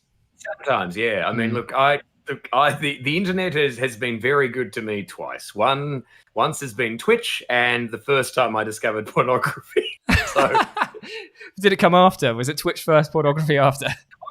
I didn't know what everyone had been talking about. I had no idea. I had some engravings that were done by monks in the 16th century that were halfway interesting. I'm just imagining you're like, I'm bored, I'm just big flappy tits. Oh, what the hell? Well, no, I've said this to people before, but like my first day on the internet, all right, because we got like the internet was coming up when I was still at school. So we had how to use the internet classes, all of which are fairly practical still. It's just things like, write exactly the thing into Google, right? Even though there were a bunch of different search engines and Alta Vista was apparently the best one at the time, right? Don't trust things that are written on the internet because you don't know who wrote them, right? That was a big thing. couldn't be more fucking true. Yeah. That's amazing. But I just remember the first time, like the first day I had an internet connection, right? Can't even remember what I went looking for, but I got a pop-up ad that just said, "These nasty girls shove baseball bats up their asses." And you were like, I'm here for this. Tell me No, more. I was like, that does sound nasty. Yeah. Why are they doing that? I was 11. I was like, what is this? Just like, well, that sounds unsanitary. Click close. No, thank you, sir. Good day. Good day. What will Mr. Higgins, the PE teacher, say about this violation? He'd probably be like, send me a link. Could they film it here? Yeah. Oh, yeah. It was one of those things, It was very strange. I'd like so the internet again was like quite a Sorry, I've just remembered. What? I think an early conception of me trying to figure out how sex worked might have just been me sitting on a baseball bat going, this, I don't know. Is this how we do it? I'm confused. Next day at school, John's in there just like, guys, I had sex. It's like, yeah, we can see it's still in there. And just like out of your little shorts. Yeah, hold on. Because I believe that you went to school in like the 1920s, obviously, and you wore shorts and a little Victorian cloth cap to school. I don't know what we did. When we come in from our day as a shoe shine boy, slop as a gruel. Slop a gruel, allowed to do a little bit of schoolwork. Mostly had to do it in the old song and dance. We had to, so help me. And then you go there outside, go back to your hut made of straw, set it on fire, keep yourself warm. Oh, it was a great time. Don't look me in the eye. Don't look me in the eye. It's a deep shame. Now, John, if you'd done your homework, what was the homework again, sir? It was to collect 3 buckets of coal from the mine. Oh dear. Well, I've done my homework, but I've got no bloody home. There we go, etc. And there we go. We're back there. And how? Why not? There we go. I'm going to stop that before Peter Sellers wants his entire soul back. The thing is that like the internet has been a very tumultuous time because like I obviously owe it a huge thank you because it's the backbone of my career. But it led me to understand the difference between entertainers who are characters and entertainers who are real. Nice. Oh, thank you very much, Christopher Jazzcat. Got any more pets, guys? Your cat is the best. Yes, I do have another cat called Sagan, named after Carl Sagan because he's very smart. And that's it for the cats at the moment. We are thinking of getting a dog at some point. When did you decide the cat was smart? The moment that he was very stupid. Yeah, I was going to say it was like, and then we held the cat up to the night sky, and it processed the infinity of the universe, and we could see that. And in fact, we heard it mowing, and it was pointing at Sagittarius. It just knew. Yeah, it just knew. It was when he got a phone call from Stanley Kubrick to come and help him do some work with 2001: A Space Odyssey. That I was like, oh, actually, maybe you're the right cat to know. Yeah, little Cat Adams, we called it. Yeah. He went on to work on Goldfinger. No, Thunderball. Shit, nearly. Nearly. Bit of cross references. So the difference between a character and an online persona. Now, the nostalgia critic, the nerd, trying to think of another one who's actually like a character. The reason they are characters, so they can say and do stuff without having to fear ramifications for their actions because they're blamed on the character rather than the actual person. To some extent. But where if you're a person and say, hello, this is me, and then I start saying stuff that's offensive or derogatory, that is 100% on me. You can't pass that off. And I feel like there's a difference between having a character comedy base and a persona, because I feel like being the leader of the darkroom, does that allow you to be a different style of person, allow you to say things that you would not normally say and things like that? Oh yeah. I mean, like doing stuff as a character absolutely does. And people will accept that. But I was just going to speak. It's interesting that you see people do that all the time, though, where somebody will go, actually, have you seen this fucked thing this guy said? And then that guy turns around and goes, "Oh no, that's just my persona. I don't actually believe that." It's not though, and that's why being honest online has never been more salient. Like, if you're going to do this thing, if you say you have done something, if you've done that, like, people can just go back and find that you have or have not. Like, you've just got to be transparent. You've got to live through the highs and lows of everything you are, because somebody's going to fucking find them at some point. But you've also got to remember, like, it's an interesting thing where it's a combination of, it's a performance, right? It's absolutely a performance. And you still, for your own personal life, need to find the level of distance you feel comfortable with. Yeah. It's like, whenever I see the guys, okay, specifically because it's very easy when somebody, as you're saying, like, has laid everything out, or it appears to be everything, and then you can go, well, actually, hold up. You can very easily point to somebody being a hypocrite. And yeah, I find that shit astonishing, because if you say, okay, for instance, Logan Paul, right? Armadillo-faced motherfucker Logan Paul, the suicide exploiter Logan Paul, right? Now, every once in a while, I'll mention him on Twitter, right? Specifically for that, because if you, okay, just quietly, if you go with your little fucking crew, and it's a crew, it's not a bunch of friends, it's not the fucking Scooby Gang, right? It's a fucking crew being run by a millionaire. It's a film crew, right? You go down to the Japanese suicide forest in the hopes of finding bodies, which, of course, why else would you fucking go, right? You go down, you find a body, you film that, you make the choice then to take that home, put that through your fucking PR team, who, of course, he's got a PR team, he's got, all this, right? You make the choice, you're going to edit it, you're going to broadcast it, do all of that. And only after doing that do you then in public be like, oh no, that's a bad thing. No. You got what you wanted. Well, monetizing the video, let's be honest as well, for both the apology and the regular one. Well, that's it. You got the money, you got the attention, you got everything, and you got a little redemption arc. It's all a story being put out there by you, right? All to the detriment of this poor fucking person, like all of that.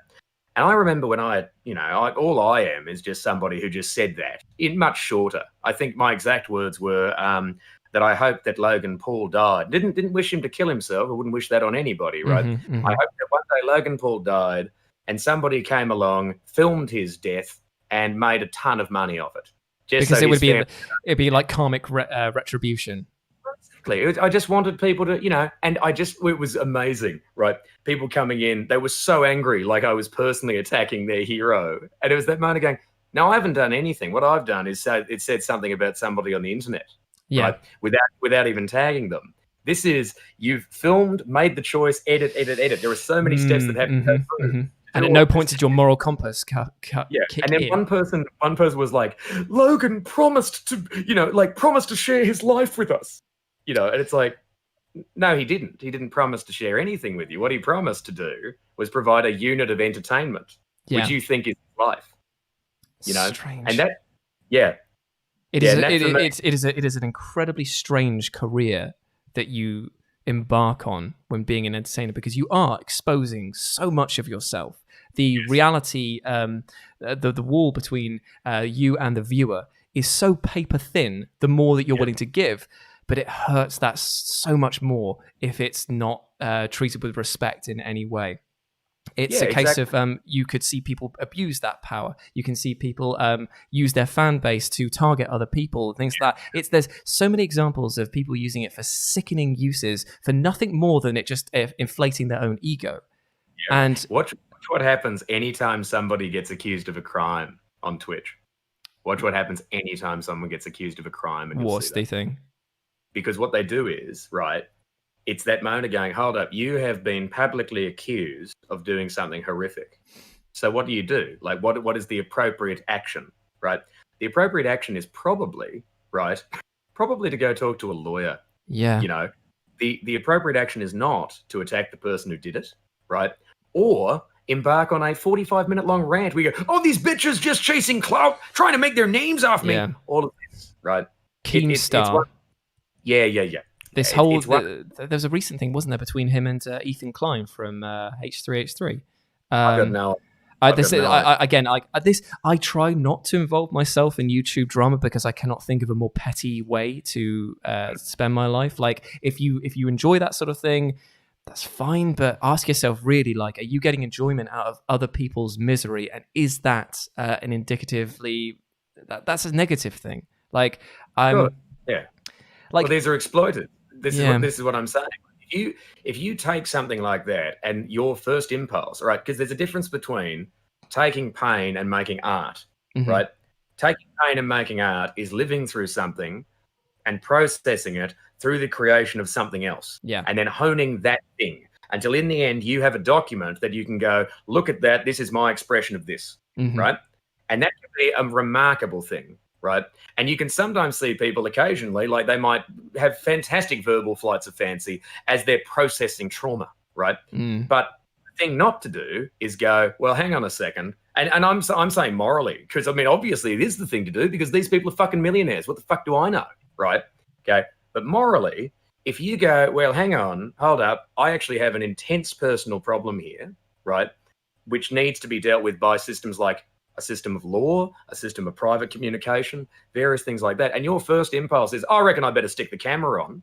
I reckon I better stick the camera on and go and produce another unit of entertainment like I do every day, right? But it's about that, and it's me specifically saying that. It takes away the fact that you are meant to be an entertainer, right? Yeah. And this you're producing is a unit of entertainment. You are now exploiting that so that you can save your good name. And fuck you. You know what I mean? Because that means you don't care. Like at all. All you care about in the end is your own reputation and your money and all of this, and get off the fucking coke, you know? Yeah, because it's a case of like, as long as the status quo is maintained, whatever the measure, that's the thing that they're chasing. And that's the mark of a sociopath. So yeah, it's one of those things, you know. Whereas I quite like seeing art made out of pain. You know, like where else would good art come from? This is something that's clearly resonating with the people that are in the chat, by the way, as well. Just like people saying, like, people like that are wankers. Lord Thorek. But also Christopher Jazzcat says, I lost my best friend to suicide. I loathe people exploiting suicide. I could not agree with you more. I can agree. Absolutely. You know, I mean, I eulogized a friend of mine who had committed suicide and my father. And I did that through 2 shows that I did, right? But that was not me making jokes about them. It was me explaining my grief journey both times, right? And, you know, with separation of time and work and various other things. And it was a thing that, it was for my own recovery in one case, right? In the other, I mean, that was because it was, by that point, it was almost 20 years on. It was such a part of my family history. It was, an interesting thing to talk about with people. But so it's like... What you provided was it... Sorry. Yeah, sorry, because all I'm saying there is I can go... Like, I had to go through all of these things going, is what I'm doing a moral thing? What story is this that I'm telling? What does this do that's adding, right? If I go and I want to go and make some dark fucking jokes, and I do, right? What am I doing with that? Does that come from a fucking place? Because anyone can do the mathematical equation of I'll make an offensive joke. Anyone can do that. It's actually a piece of piss. It doesn't take much to learn the mechanics of how to write a fucking joke. Yeah. Especially a joke that's like, boom, the Holocaust, or whatever the fuck. Like shock comedians like that, they have like immediate bubble burst situation where they will rise to popularity very quickly because they're saying the thing that people shouldn't, but then they will die off just as quickly when people realize that is not actually furthering the conversation. 99% of comedians are quote unquote saying the thing that people shouldn't. That's actually what we're for. Yeah. And have been. We're fucking court jesters. We always fucking were. Like the thing is, if you want to, if you're genuinely sitting there going, I'll tell you what, this cunt, he fucking says it like it is. He says it like it fucking is. Right. Go to any fucking comedy club anywhere. Go to a comedy club. Go to the end of the pier in Blackpool. You'll find it. It's very fucking common. And then also the other part where you just go, oh, what do you know? Everyone just does the same 5 offensive jokes. Game of Thrones was right. You want to make a really hurtful, dark joke, you have to fucking live through the pain and live through the darkness and then fucking use it. Well, the thing is that going back to your eulogizing that you were saying through your characters, what you were actually providing there was an anchor point for people to connect with you on an emotional level by using grief, which is so close to comedy. It is like a razor's edge between the two things. You were allowing people to share in your grief so that they may come through the recovery process with you. Like that's an incredible thing that you've done, not only for yourself to allow you to express those feelings to other people, because sharing is definitely a way to process things, but also allowing people to feel like they are not alone in what they're feeling as well, if they've gone through similar things. And if you can get through, and I know it's the darkest, bleakest thing to say to find comedy in some of those situations, that actually is part of the healing process, to be like, it is not oppressively dark and the end of everything. If you can find comedy in some of the worst aspects of humanity or the experiences that we go through, then yeah, you will actually get through things. I'm totally with you.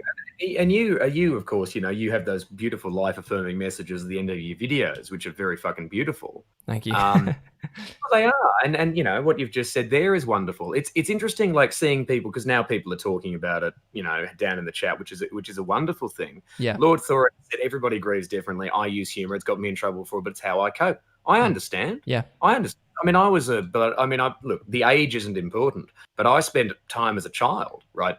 People would count, I'd meet people. I'd go, hello there, I'm John. My dad killed himself. How are you? And that was my intro to meeting people. And they're always shocked, right? Yeah, because it's the ice smashing, hammer dropping, everything. Like, people would go, oh, I don't talk about things like that. I was like, we'll do it. We're doing it now. Yeah, absolutely. That's what's going to happen. You know. And the recurring joke in my house is that, of course, when I was about 16 and started to hang out with other goths, pussy. Hi, I'm John. My dad's dead. Great. Tell me more. By the way, Transient One has just donated as well. Thank you so much, mate. I have no words for how incredible this is. Thank you for this discourse. As somebody who struggles with suicidal intention due to a personality disorder, I appreciate your outlook so much. Thank you. Seriously, mate, thank you so much for being here and part of the community. Like, seeing you engage with these people like on the Discord server is fantastic. I'm so glad that you're putting yourself out there, because we're all really nice people and we all just want the best for you. So keep on, my man. But yeah. Good on you. Suicidal ideation's a horrifying bitch. So good on you. Mm-hmm. Oh, like it's something that the whole reason why that we started doing the whole things with What Culture, with the life affirmation stuff, is because it was just, there's so much you can do with a soapbox, and people always think that getting up on your soapbox means that you're going to be denouncing stuff. And it's like, I keep using this expression now, which is, I'm tired of seeing people punching down. It's so much better to give people a helping hand up, especially through everything that we've been going through at the moment. Like, so many fractured bits of society all saying that this group matters, this group doesn't matter, or I'm offended that this, and it's like, just, can you not see that there are some points where inequality is so bad that you need to give up your own personal stance on life to help other people? Like, stop trying to say that we are all the same, because you are belittling a horrible experience that's targeting a group of people. Yeah. But just well, that comes out of it's very odd, isn't it? Yeah. The thing that people defend. Oh, thank you so much, Noodles. By the way, thank you so much for your donation. It means so much. Thank you. Look at that, Noodles. But like what people defend more than anything else is their own comfort. Like, that's it. Like, what's mine is mine. And that's exactly it. And it's like the worst thing you'll see is like when somebody goes, well, why are they complaining? Or whoever they might be. Yeah. It's never us. Like, remember when we're complaining, it's valid. It's valid. But when they complain, it's the worst thing, right? Yeah, why is that? Like, because people want their lives to be easy. Like, no one ever it's not nobody, but like most people feel like their lives are full, and maybe they're full of struggle or whatever, right? They don't want anything else that comes on, So it's like when it's like when people get upset about the concept of white privilege, right? And because I remember, because I'm from Australia, for fuck's sake, right? I got a huge amount of low socioeconomic friends, fucking, I'm there, like we're all there. And one bloke I remember getting incredibly angry with me, and he's going, John, I live in this neighborhood. And what he was trying to say was that he was the only white guy in the neighborhood, which also, I hate to tell you, mate, is demonstratively not fucking true, but nevertheless, right? And he was just trying to make this point, because I was going, yeah, no, come on, the land was taken from the indigenous people. That's not hard to acknowledge, right? Their children were fucking taken away as well. And he's there like, yeah, well, these guys in this neighborhood, they say I'm a cunt. So should I say sorry to them? And it's like, well, I don't know why you feel the need to be so weirdly performative and demonstrative with what you're saying. Why are they calling you a cunt? Are you acting like a cunt? Yeah, that's the question. It's also one of those things going, well, hold on a minute. Aren't these your neighbors? What's going on? Also, you live in Australia where we all call each other cunts. Why are you bothered now? My favorite story, by the way, was from my friend Liam, who lives in Perth. He said, yeah, I'm from Perth. Sorry? I'm from Perth. Oh, are you? I'm from Perth. So it's basically the area of... Liam's who run the tattoo studio? Oh, sorry, I didn't catch that. What did you say? Because if it's Liam who runs the tattoo studio, I'm mates with his dad. It's definitely not Liam who runs the tattoo studio. God damn it. What a shame. Was telling me about how he got lost once and was asking for directions, and a police officer pulled up and he was like, "Oh, can you tell me where I'm meant to be going?" And he just goes, .7 just goes, "Right, so what you want to do is go down that cunt right there and then take a hard left and then you'll be on the right fucking goer." Like that. And he just like, and I was just like, never would a police officer in the UK or like the US use the word cunt to describe road. Like, oh, mate. Look, it's fucking great. And also, sorry, just to anchor it back to the thing, right? Okay. If you want to understand, like, if you genuinely want to understand the concept of white fucking privilege, you go to Perth. You go to Perth. Oh my God, mate, I'm a well-spoken white bloke in my 30s with a deep voice. I can do anything, you know, because when the cops show up, I'm them. Yeah. You know, g'day officers, how are you? How are things going? Yeah, I think you'll find that this man with no shirt who's bleeding, he's caused quite the calamity, and it would be just great if you could just, thanks, boys. Yeah, good on you. That's, right? It's fucking depressing. Yeah, whereas, I'll tell you right now, you know, black friends, female friends with piercings and coloured hair, right? The cops, okay, when I was younger and more effete, right, they didn't like me so much. Okay, now I look like a surfer, so they're fine. You know, it's fine, right? I was walking down the street. We had two cops decide that they were just going to just hassle my mate. Like, oh, what are you drinking there? And she's drinking like a Fanta. Yeah. All right. And they deliberately sniff tested it. Like it had, you know, drink. And that was the thing. And it was like, oh, look at no, this is alcoholic Fanta. Look at that. It's 5%. And she looked, and then of course they just laughed. It was that moment again, we've just been pranked by the cops. We've been pranked by the cops because you're the most interesting thing they can see here. Yeah, and it's also, what is that doing to your level of trust of that? If like, I get that people want to blow off steam, but the way that they chose to do that in that case is targeting a person and also undermining the authority that they have over them and the respect between the two people. Because if if those are the people that are meant to be there to help uphold the laws and protect you, and they're taking the piss out of you, why the fuck would you want to support them? I know. It's interesting, and yet at the same time, these are guys who can also be, they can be bamboozled by things, and it's great. Like getting me and my mate's car, she got pulled over for speeding, and absolutely she was right. And this was the friend who got me into stand-up. We were actually coming back from a gig, right? And she was driving. Like, absolutely, she was fucking fanging it, mate. You know, fucking right. And we got pulled over on the freeway, and you know the cops come up. And when she winds the windows down, she's got 3 piercings in this ear, 2 piercings in this ear. Mm-hmm. She's 5'10". She's got a deep voice, but it's not immediately clear what gender she is, and she has no accent. Right. Okay. Right. So what happens is the guy goes, "Oh, do you know how fast you're going?" "I'm terribly sorry. I'm not entirely certain." And he just sort of went, "Oh well, it's 100 here." You just okay, and it was this moment where she just wound the window up and she goes, "Yeah, they can't tell where I'm from." And it was that moment again, he couldn't tell what species you were. Like that fucking country hick just there. We just like literally, he just sort of went, too much. Just no. Windows 95 shutdown noise. Oh, by the way, Egg Boy Bill's just got to go now, but thank you so much, man. I keep seeing you around Discord. I love being able to chat with you, and I'm so glad that you came and enjoyed the stream and other ones as well. Thank you so much for chilling out. See you over at the Discord.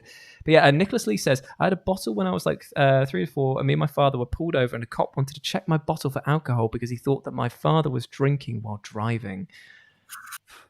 Reaching, absolutely grasping at straws there, right? Jesus Christ. Thank you very much to Lady Ginzo for following over on my that's cool. Tweet. Oh, have you got it linked up to your thing as well? I forgot to turn the alerts on. No, that's cool. Anyone want to go follow twitch.tv/Robotron? That's ROBOTRON.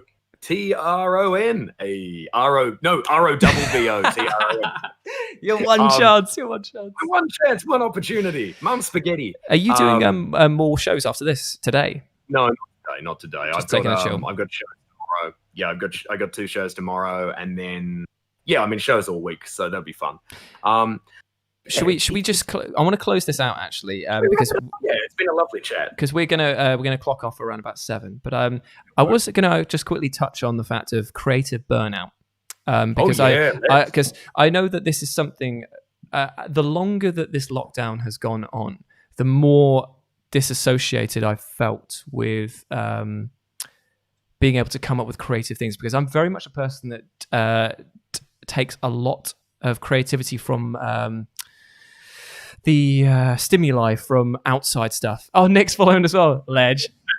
I am listening. I'm so sorry. It's just like the more stuff I do, the more energy I come back to the table with, and I feel like this has just been like this over the months, and it just is cramping down on my head. So I've taken some time off work, so I'm not going to be back in until Thursday next week. But yeah, I just wanted to address people who are in the chat who might be doing creative stuff. Do not be afraid of the burnout. It is fucking horrible if it happens, but just notify it early, and just remember it is okay to not produce stuff. Like, it's fine. Yeah. Oh man, I burned out last year. Yeah, like, I burned out. I was saying in July, no, it was June. It was June. It was just before my birthday. I was going, I am fighting off the symptoms of burnout. Like, I get cold sores, right, if I'm extremely stressed. Okay. And I hadn't had one in 2 years, and I got them every month. Right? That's how fucking just work, pressure, so your body was pressure, giving you the signs. Yeah, it's like, fuck, man, and then eventually, I completely exploded. Just completely that fucking down, just terrible, to the point that, I had to have my burnout holiday last week, maybe the week before. 4 days off made a world of difference. Stepping away from technology as well, I found is really helpful. The weekends, people might notice that I'm quite I'm not on the Discord as much, because of the fact that I like to step away from technology as much and spend time with my partner and actually do physical things as well, because I feel like we're both off together, so I should spend that time with her as much as I can. But it's not to do with the fact I don't want to be on the Discord and stuff like that, because there's a part of me that wants to be on and know everything that's going on and do everything and work constantly, because that's the type of person I am. Because the way that creative jobs tell you to think is that if you are not making something, you are falling behind. And I just really need to stress that it is okay to not think like that. I mean, I've had to jump through that exact hoop.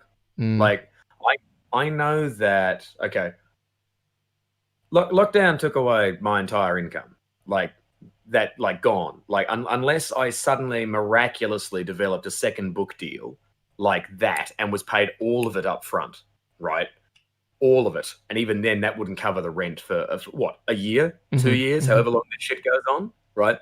I knew I was going to have to just work. So I threw myself into Twitch. So it was exactly that. It's interesting too, because like, your brain will find dimensions of what should I be doing lest I fall behind. And then it's also that question, what is falling behind?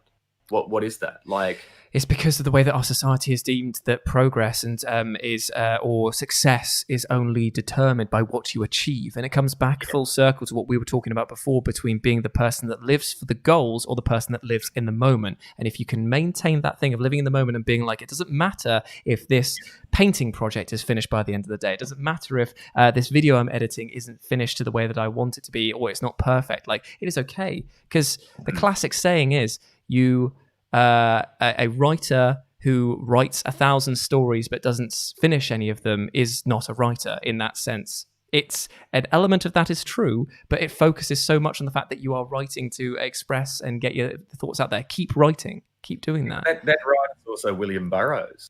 That's fine. Yeah. I mean, the single best William Burroughs novel is Naked Lunch, and it's just a whole series of very interesting vignettes. There's not a finished narrative in any of them. He's actually weak as piss at that. Play to your strengths. Yeah. No one says that. Just like okay, here you go, just to tie it to the wrestling, right? What made extreme, like, what aspect of Extreme Championship Wrestling, right, was actually good? Because you had some wrestlers who could wrestle, right, and they would wrestle each other. Then you had the people who actually couldn't wrestle, but what could they do? They could go through a table, and they had some good facials and big characters. And they smashed fuck out of each other. But then, of course, you send those guys off to a mainstream wrestling company, right? And they go, hold on a minute, these guys are actually broken. What? How did they get this 5-star match? It's like, no, they're not broken. To their Yep. That's it. Your man 911, right? Big bloke used to come out, do a choke slam. One move, that's it. Fuck off. Yeah. That's all you could do. People lose their minds. You build a storyline around that, that's great. You play to your strength. There's nothing wrong. Because if the longer he stayed in the ring, the more exposed he became as being not to the thing. Yeah. It's like, okay, what I had to do was this. I went, what am I good at? I'm good at working, right? I'm good at working live. Now, I am also good, if I want to, like at editing things and putting stuff out and doing this. I was like, no, I'm going to, for my own sanity and the sake of keeping a house, and keeping a family, I'm going to work live as much as I can, and went to Twitch, and thank fuck they were beautiful and very kind, and they fucking keep it going, right? It's a wonderful thing. But then I sit there day by day, like looking at friends of mine who are, they've got great little edited vignettes of their channels that they put them out, they do all this, they do all that. And I'm like, righto, so I need to do that as well. But it's that thing of going, you do 2 shows a day. There's only so many hours in the day. Yeah. Right. And when people asked me, what did you do on your holiday? Like on the 4 days I had off, I was like, well, I sat down and I looked at my foot. It's like a heroin addict. I just sat down like this. I didn't do anything for 4 days. And in the end, I was talking to my wife, and she went, when was the last time you read a book? Because you used to love reading. When was the last time you actually sat down and read a book? And it was 1.5 years ago. And I sat down, I read Alison Bechdel's Fun Home. Nice. It was the best thing. And it's literally just like that, one sitting, low pressure, no computer, nothing, no phone, nothing. Genuinely, what a fucking tonic. It's like the sorbet of life. You just need to have a palate cleanser, whatever it is, because you can, even if your creative hobby is your passion, it's very easy to fall in and out of love with stuff. And the way to keep it fresh is to actually step away and do something that isn't that, and actually find something else that you used to love that you put down for whatever reason. Because you'll come back to it and just be like, okay, cool. I can see now, thanks to the perspective of stepping outside of the rat race of whatever it is, circles that I've been moving in, I can see where I was spending energy in such places, or I can see where I was doing things wrong or right, if you want to put them in those terms. And I find that, for example, me stepping away and doing painting, if it's just nice because I just don't think about anything. I'm just like, it's like, you might as well just be like, boop, in my brain because I'm not there. But I'm away. But then as soon as I come back out of it again, I'm like, I'm recharged. I don't know what I've just been doing, but hey, cool. Let's carry on and do something else. But yeah, so just don't be afraid of the creative burnout. Be aware that it exists and it can hit you. But just listen to your body and just. Oh yeah, that takes a while to learn, doesn't it? Yeah, I mean, you're listening to 2 guys in their 30s talk about it, and I didn't have a fucking clue about any of this until maybe my late 20s. So if you're in a situation where you are younger and you're dealing with all of this stuff, it's unfortunately a long road, but trust me, there are so many support networks out there. And don't be afraid. Don't be afraid of it. Yeah, don't be afraid at all. If I could just throw in here, right? Get the, let's put it this way. Figure out some coping mechanisms that are healthy early. Now, there's no rush to them, but just figure it out and realize that one of them is retreat, right? Not necessarily running away, but a retreat. Because my principal coping mechanism for my entire life has been, whatever happens, right? Throw yourself at it incessantly, unless it's someone who's shit to hang out with. In that case, very cold, very quiet. Just stop returning the text. They'll go away. Yeah. Right. Yeah. Okay. Everything, is thump, thump, thump, and that's what it's been. Righto, this. Right. For someone who spends 90% of his day lying on his fucking couch, right, I've accomplished a fuckload. Right. Yeah. But it turns out that the downside of that is every time something goes catastrophically wrong, you go with it. Right? Yeah, too tied to the project.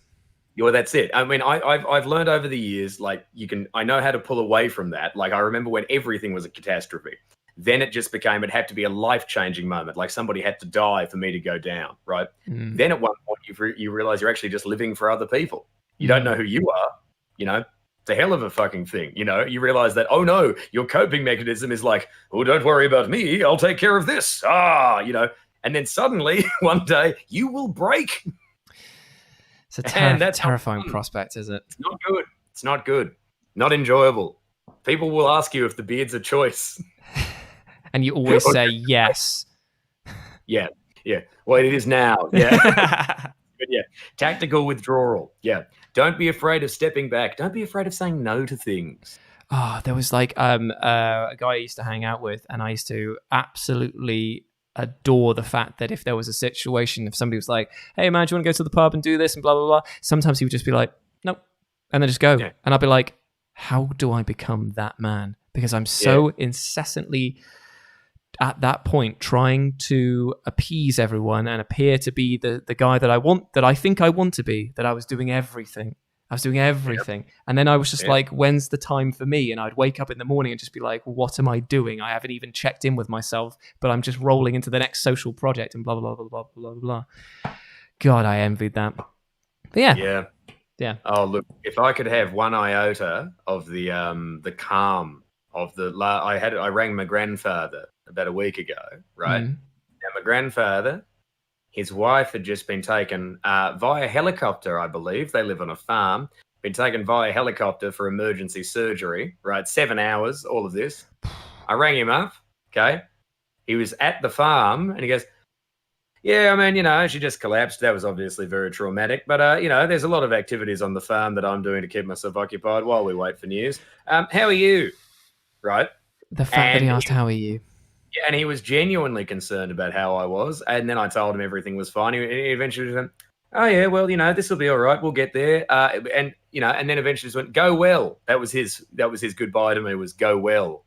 And it was that wonderful moment of going, that man has emotionally and consciously processed everything that has happened. He is not putting a brave face on what's going on with his wife at all. He is actually prepared to be very sad if she dies. She's fine, by the way. She's back home now. Oh, that's good. Right. But just did all of that and we got all of that information in about 1:15. Fucking incredible. It's mad. And he'll be about 85. And so help me, I want that level of fucking, you know, calm now.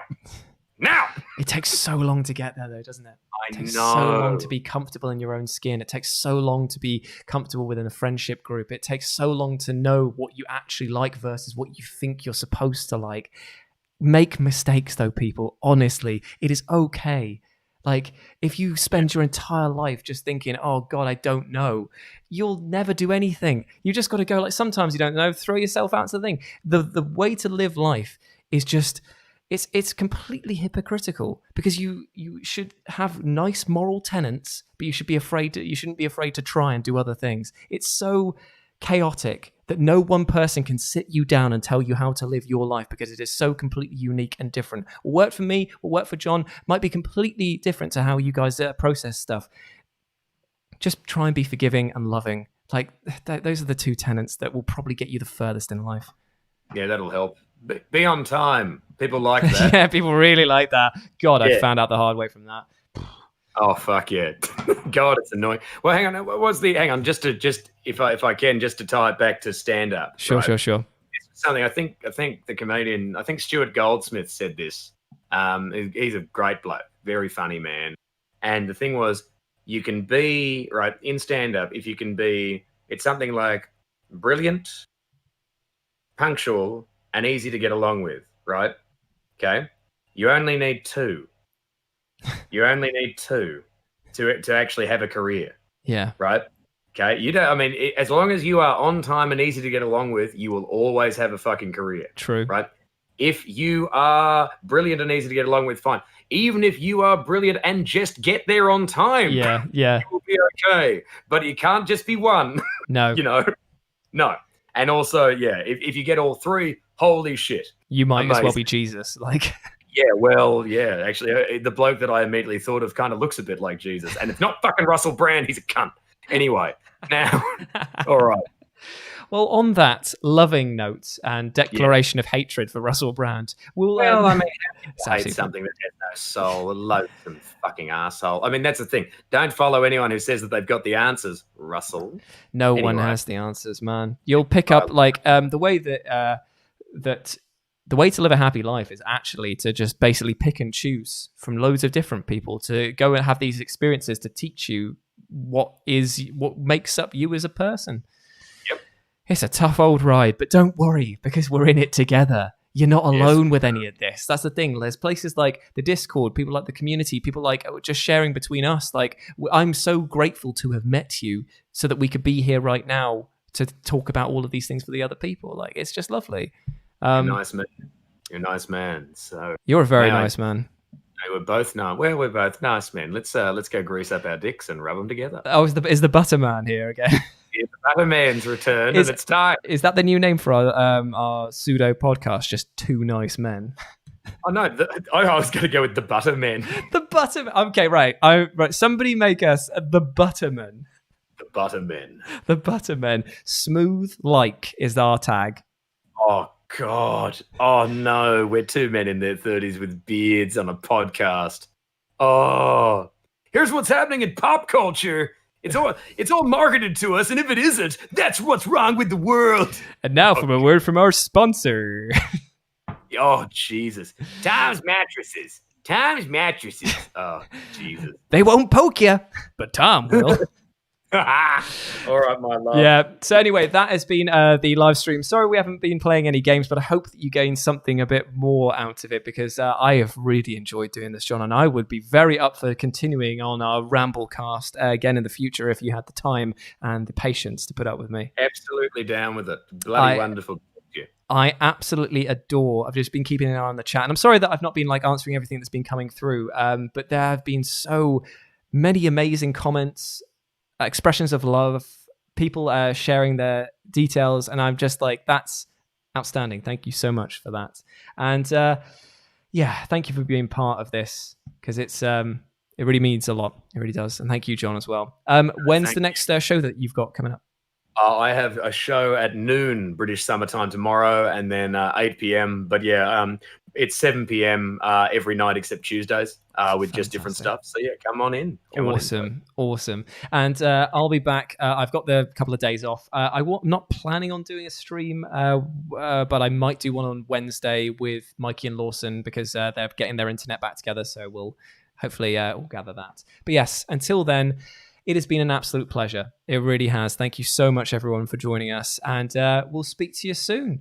Catch you later then. Goodbye, everyone. Bye. And I've got to figure out how to actually... Oh, God, I'm so blind and old. Where the hell is the end? Stream it there. Hey, thank you, guys. Bye.